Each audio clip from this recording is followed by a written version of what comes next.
The relationship we have with ourselves is the foundation of all relationships. Mel Robbins. The relationship we have with food is right up there too. I ask myself, am I abusing that relationship? Or am I building a nutritiously healthy and nourishing connection?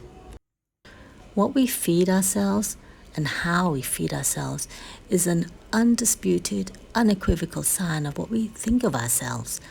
How much do we value ourselves? Period.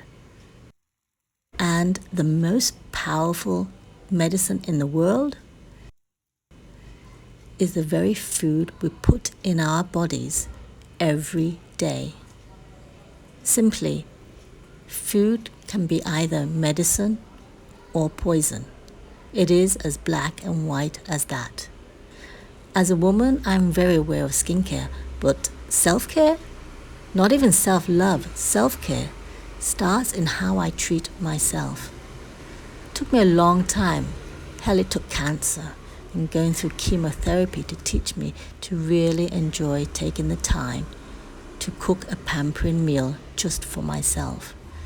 Enjoy the actual activity of chopping, smelling, mixing, and stirring.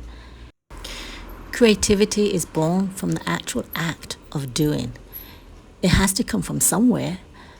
Ideas, realizations, discoveries, and revelations of any kind don't come from the inert.